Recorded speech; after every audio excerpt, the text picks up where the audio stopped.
Hello, everyone. Sean Duffy here. Thank you for coming out. We're going to give you an update on Newark. I'm here with Chris Rushlow, the acting administrator of the FAA, Sarah McKeon from the Port Authority. She's the Newark Airport Director of Aviation, as well as Scott Kirby, the CEO of United Airlines, and Tom Kane, one of New Jersey's finest in Congress. So I appreciate them all being here with us. Today we're celebrating the opening of Newark's runway. And this is a 60-day project that actually is completed 13 days early. And we all couldn't be more grateful to the Port Authority, everyone who worked so hard, the unions, the labor that worked to make sure this happened. They were working around the clock, 24/7, to make sure they could complete the project before that 60-day time frame. And what is interesting is I think you were going to beat the time frame by a couple days, but when they saw some of the issues that were happening here at Newark, they actually ramped it up even more. And again, this is a great day to celebrate the opening of the runway. And it goes to a broader point in regard to the issues that we're having here. What you're seeing is everyone who touches the problem is giving their full-hearted effort. They're leaning into the problem and helping fix the problem. From the Port Authority, again, 13 days early, opening the runway today. But you've also heard we have a telecom problem. And so we had a glitch in the system. The FAA did a remarkable job fixing the glitch in our software. But then Verizon stood up and said, you know what, we are going to make this a priority. We're going to fix the not-so-great line that goes from the Philly-Tracon up to N90 here in New York, and they did that in record time, in less than a month's time. Now, that new fiber line's not stood up yet because we're testing it. Right now, it has to be tested. The FAA has some pretty laborious testing procedures, which is, we appreciate that, Chris, thank you. But that process is underway and, again, happening very quickly. By the way, after that, we're laying fiber from N90 to Newark, but the line from N90 to Newark has not been a real issue for us. So, again, everybody who touches the problem stands up and helps fix the problem. In regard to controllers, so that's been a big topic of conversation. You all know that we're 3,000 controllers short across the country right now, and that has been seen probably to the biggest extent at the Philly-Tracon, which services the Newark airport. And so just some background numbers. There's 22 controllers at Philly. There's 5 supervisors. 6 of those 22 controllers are on leave right now. So there's only 16 controllers that work the Philly-Tracon. However, there are 16 controllers who are training right now for the at the Philly-Tracon for this airspace, and most of them are experienced controllers, and so on a rolling basis over the next year, we're going to have more controllers come online into the Philly-Tracon. In addition, we just brought in another 6 trainees into the Philly-Tracon to also train up. So the problem we're seeing with controllers, it can't be fixed overnight. It takes time to train up on this airspace. But we've addressed the problem by bringing more controllers to train up in the Philly-Tracon that, again, controls Newark here. And over the course of the next months, you're going to see improvements in this airport, in this airspace. And again, day one, we have the airport. You're going to see improvements, again, in the telecom, and then you're going to see improvements with the staffing issues with regard to controllers. I'm going to turn it over in a second to the Deputy Administrator. But I also, again, I fly out, this is my airport, I fly out of Newark, and I think a lot of people were frustrated by the fact that they were booking flights, and because of the issues we were having, their flights were hours delayed and then maybe even canceled. And all of the airlines came together with the FAA's leadership and United being the biggest provider, biggest airline here at Newark. They worked together to reduce the capacity at the airport. Again, we're flying 28 flights an hour in regard to departures. And I think the beauty of that is that when you book your flight, you're going to fly. Again, you don't want to book and wait 2 hours and be canceled. If you book, you want your plane to take off. And so we are at an agreement now where, again, if you come to this airport, Chris or Scott said we got some even better pricing right now at Newark. So if you want to book at Newark, you might get a little better deal if you're coming out of this airport. But if you book, you fly, and that's critical. That's important. And so the message I have for all of you is no one here has created this problem, right? The problem has landed on our laps, but I want you to know that you have every asset that touches the problem working together, coordinating, cooperating, collaborating to make sure that as a team we address the problem that exists at Newark. And by the way, we may see some of these problems happen at other places around the country. And with the same kind of energy and fervor, we're going to address those problems should they come up. And so, again, I'm proud of this team. I want to again say thank you to the Port Authority, who again leaned into the problem and brought us to a moment where we're 13 days early. Again, critically important, getting the runway up and active. And so, with that, I want to turn it over to a guy who has done just an amazing job as the acting administrator of the FAA. He came in, and I think a lot, probably more has been thrown at him in the last 6 months than anyone who's come in to lead the FAA in recent memory. Acting Administrator Chris Rushlow. Thank you, Mr. Secretary. Pleasure to be with you all here today. And let me just echo really quick the Secretary's comments about true appreciation for the collaboration that went into this, particularly with the Port Authority today. We are actually using the new runway today for departures, and that's a big deal. Way ahead of schedule, and certainly contributing to a safe and efficient operation. I would also say our next steps are we're going to have our technical operations people go out and certify that new runway for arrivals as well. It's going to take a little bit longer, simply because we want to make sure that the equipment there is certified, is flight checked, and so that's going to take a few more days. But we're really proud of that collaboration that brought everybody together to be able to utilize that extra runway today.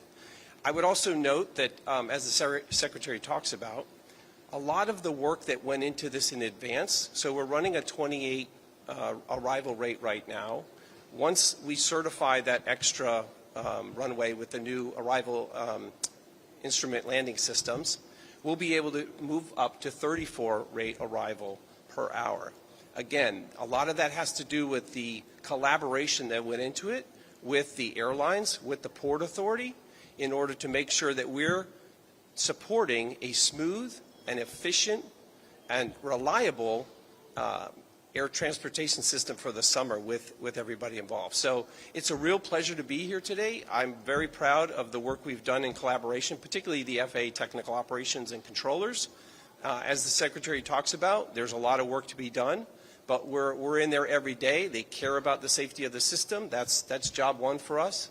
And so, again, none of this comes together as part of our aviation safety ecosystem unless everybody's putting in, particularly with the airlines when we talk about reducing delays and disruptions over the summer. So with that, I will turn it over to Sarah McKeon from the Port Authority.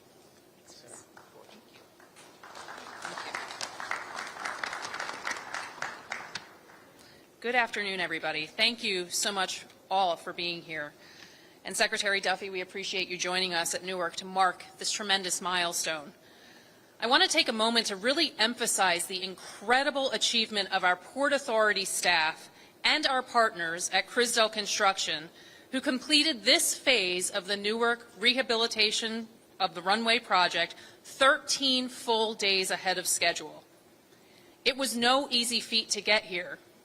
It took around-the-clock work, literally 7 days a week of people, multiple crews, paving, milling, electricians, and Port Authority aviation, operations, maintenance, and engineering staff to make this happen.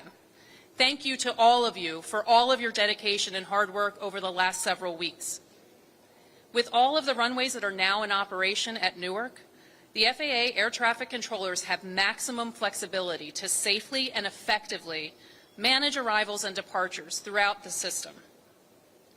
As an agency, the Port Authority is committed to ensuring that Newark is a world-class airport. This is evidenced in part by our $3 billion investment in the award-winning Newark Terminal A and our upcoming development and replacement of the Newark AirTrain system. That said, our top priority remains returning Newark to its full operational capacity. We look forward to continuing to support the FAA and the Department of Transportation in their efforts to address the staffing and technology challenges that remain to restore Newark to its full operational capacity and potential. Thank you all so much. And with that, I'll turn it over to United CEO Scott Kirby. Thank you all for joining us today, and thank you, Sarah, for the intro. Thank you to the Port Authority, Sarah, Kevin, wherever you are, for all the work to get the runway back and get it back early to help contribute to this being this airport realizing the potential that it has. But I also want to say a huge thank you to Secretary Duffy, Administrator Rocheleau, and the administration. The level of engagement that you see here today is unprecedented in my career. I've spent a career in aviation, sometimes, often working to try to get the FAA to support and help customers and help our operation. And the level of support and partnership that we've had, the very fact that you're both here with us today is a testament to trying to be partners and try to make the airspace and the airport not only safe but work for customers around the country. And I think this is a seminal moment in the aviation infrastructure history that we're here with them today. So thank you both. I also want to thank all the employees, many of whom I see in the back of United Airlines, for what you always do. I have been through this airport 5 or 6 times in the last few weeks, and it's an inspiration to me when I walk around because they know what I also know, that not only are they keeping our customers safe in conjunction with the FAA and the air traffic controllers, but they're doing a great job of making this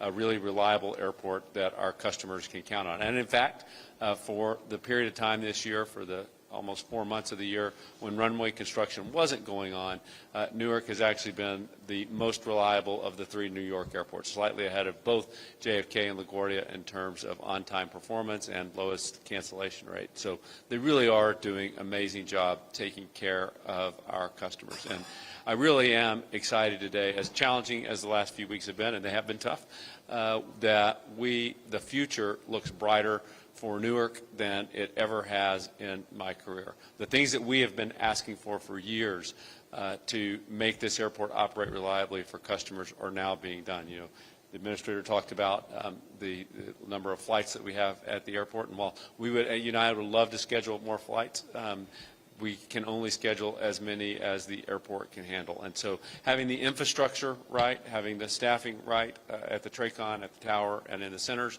but also having the airport realistically scheduled is the key to letting this be the crown jewel that it really is for not just United Airlines, not just for New Jersey, but really for the entire country. Because Newark, the United Airlines hub here, actually is the largest single airline international gateway, particularly to Europe, of anywhere in the country. It really is a crown jewel of Americans visiting and seeing the world, and for people from around the world to come experience this country. So a huge thank you to everyone. We are glad to put this in the rearview mirror, and as I told you, customers can not only book with confidence.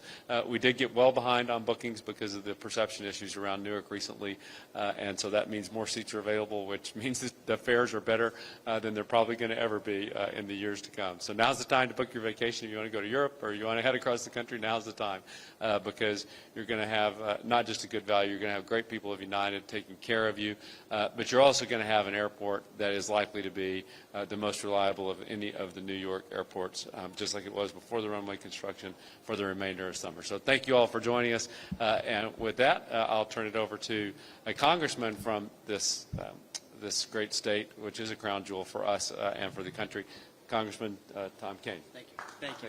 Thank you. Thank you. It's good.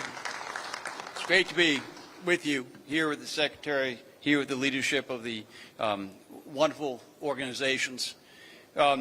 If New Jersey the region, and the United States are going to be successful, Newark Airport has to be open. It's that simple. And this great partnership that came in 13 days early is going to be a real benefit and a real focus for other airports to follow their lead. The Port Authority did a phenomenal job. The FAA, DOT did extraordinary jobs. That partnership, as well as with the private sector, with Verizon, as well as with United, making sure that the communication was key. Infrastructure has to work. The timing has to be predictable. And together, we can make sure that safety is paramount, but we can make sure this stays open and make sure we have the funding from the federal level as well. Thank you.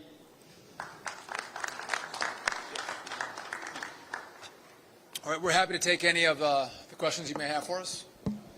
Yes?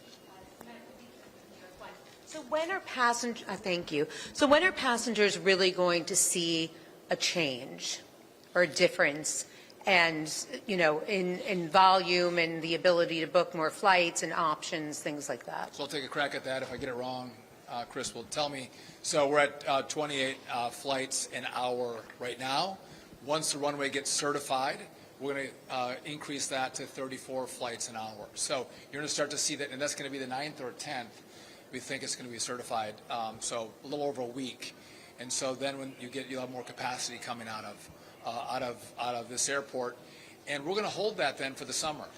We're not going to reevaluate the number of flights per hour until we get to October.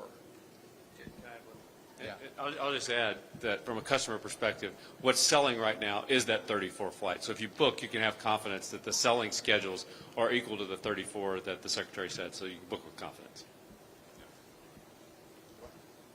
Yes. Hi, Katie Corrado from Pix11.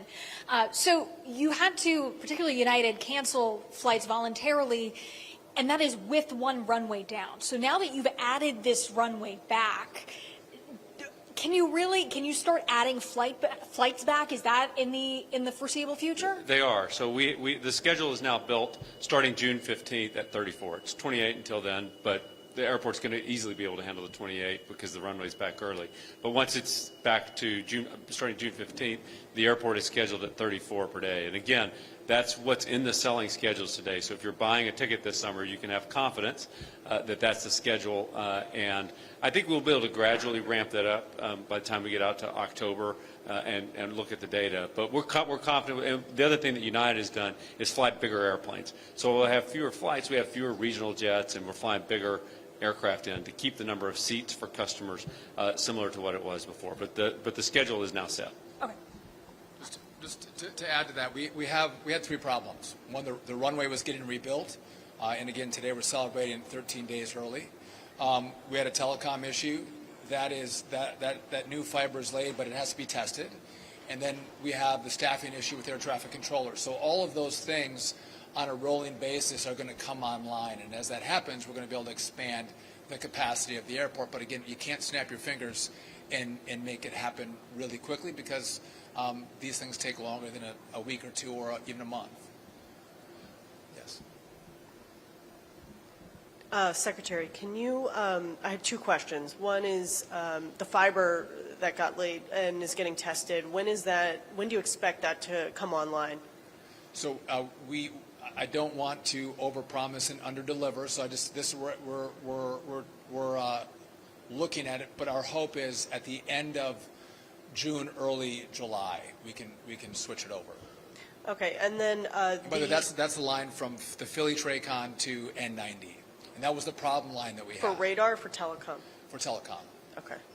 And then the air traffic controllers, you mentioned that there's many in training that they should be able to roll out over the next year. Can you give us a little more particulars on that? Do you expect all of those air traffic controllers that are getting trained for Area C to be, rolling out like a year today? Like how can you just give more detail on that? So we have 22 controllers.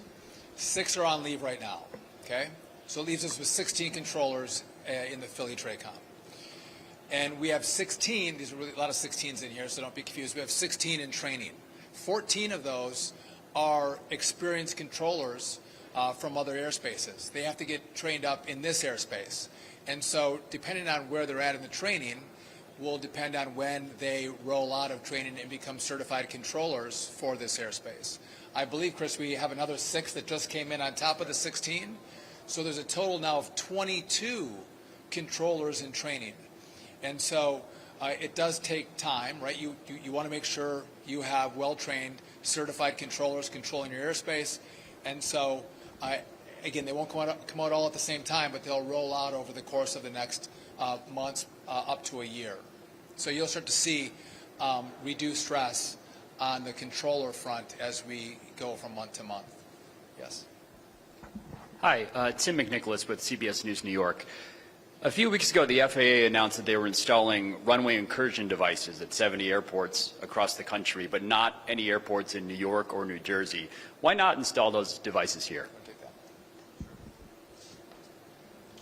So part of our analysis when we roll out this type of equipment, the safety equipment, is looking through where we're seeing evidence of increased risk.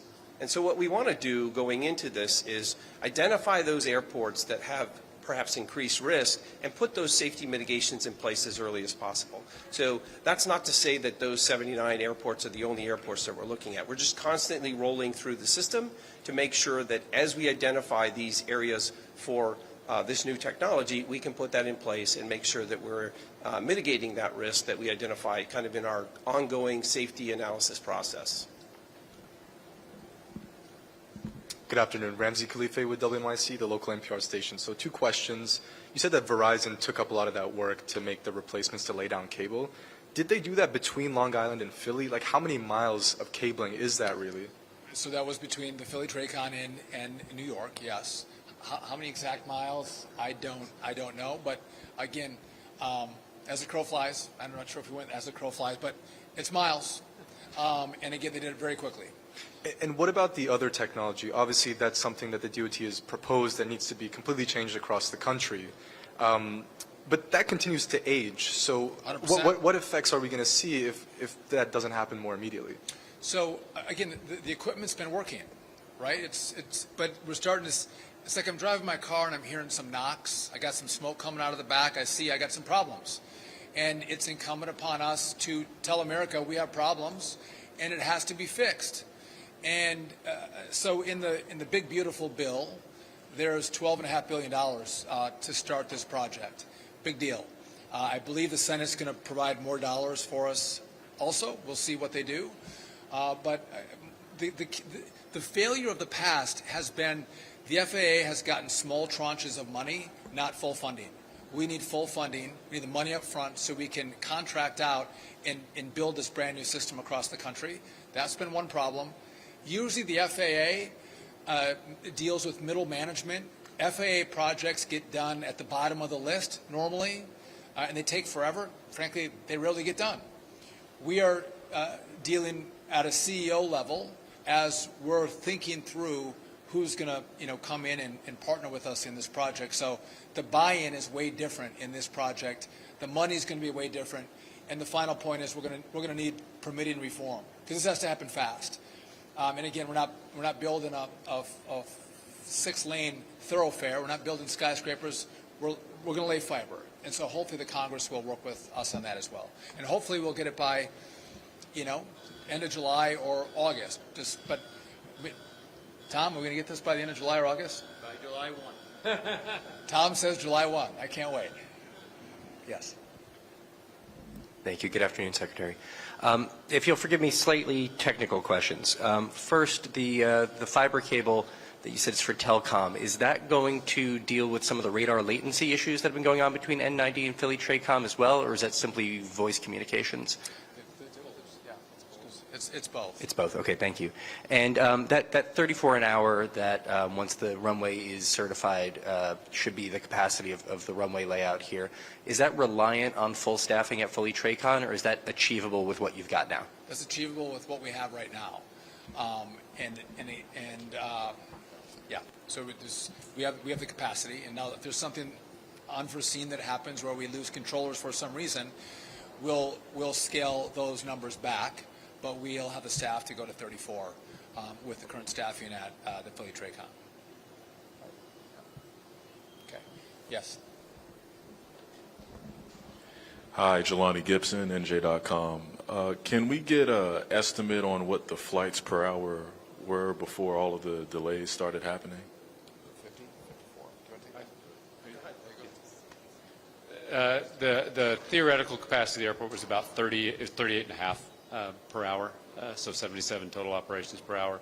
And sometimes the day, though, it was scheduled at 80 plus. That's historically actually been the challenge at Newark, is that the theoretical maximum was 38.5 per hour, and it was scheduled over that. It would just cause delays that would bleed through the day. And so that's why this is such a seminal and really turning point for not just the near term, but the long term of Newark, is because once you philosophically start matching the number of flights to be equal to the capacity of the airport, it allows the airport to run reliably, as far into the future as you can look. So this is a really big day. This agreement that the FAA drove with the airlines is really a turning point for Newark for the long term. And so just to be clear, you are 4 flights per hour away from the operational capacity? From what it was historically. Okay, got it. Anybody else? Hey, Lauren Simonetti, Fox Business. So when you reevaluate in October, what do you want that number per hour to be? And is the 34 number just United, or is that airport-wide? Yeah, thanks. So that's airport-wide right now, as Mr. Kirby, sorry, as Mr. Kirby described. What we're going to do is monitor that progress through the summer. So we'll watch the nature of the operations. Obviously, weather contributes to some of that as well. And then as we continue to roll new controllers on, new certified controllers, we'll be able to assess kind of where that benchmark is going forward past October. But we'll continue to work that regularly with the airlines that operate and the Port Authority to make sure that we've kind of got a good sense of that as we get into the fall and the winter. Anybody else? To get clarity on the timeline for upping, you're having the inspection June 9th, and June 15th is when you'll actually launch the 34 planes an hour? I think the difference is in planning for the 15th, United has their schedule at 34 on the 15th, but the capacity of the airport will be 34 if certified on the 10th. Right? Okay. Correct. Thank you. Megna with Skift. I was wondering, as far as like the funding that you've talked about for air traffic control reform, what sort of timeline do you envision for that project? So there's a number of factors, and permitting is a big one, but I believe we can do it in 3 to 4 years. And what you'll see is it's not a whole work project that completes in 3 or 4 years. You'll have airports that are done well before that, right? So we'll upgrade airspaces, TRACONs, towers, and you'll see the benefits as we go from year to year. We hope the completion of all of our airspace will be finished in that 3 to 4 year time frame. If I get the permitting reform, I think we're closer to 3. If we don't, we're closer to 4. And this is an American project. This is an American build. This is the most important infrastructure project that we've had in this country for decades. And so you're going to see, I think the Congress is going to engage. If a bill is on the floor today, and Tom will tell me if I'm wrong, we would have 90% of all Republicans and Democrats in both chambers that vote for it. Everyone agrees this is nonpartisan. Everyone knows we have to do it. What vehicle does the money get on in Congress to get it to us? That's why I left Congress. Maybe I'm not going to figure that out. But they want to do it, which is really important. And again, the companies that are going to work with us, they are going to work with us at the top level. And again, this is more like DOD, how they get their work done. It's a priority. We're going to be a priority, and that's going to mean we can do this in record time. And just the last point I'll leave you with is, as we think about all the runway, and again, it's not going to be certified for landings until the 9th and 10th. We care about safety. We want you to get to where you're going. And again, we might slow down flights. We might take time to certify a runway. We want to take time to certify air traffic controllers in the Philly TRACON. We don't want to rush anything. It's doing it the right way is what's key, so you feel that the system is safe, and we know the system is safe. And so, again, Scott does not like flights delayed. I don't like flights delayed or canceled, but we will do it if we don't feel like the system is safe or we have enough controllers or there's an issue in the airspace. We slow it down or we shut it down. And I always get the question, is it safe to fly? Yes, it's safe to fly. And it's because we have such a great team that focuses day in and day out on the flying public safety. And so with that, I want to thank this team. I want to again thank the Port Authority for all of your work. Again, amazing how fast they worked around the clock to make today happen. And with that, thank you all very much.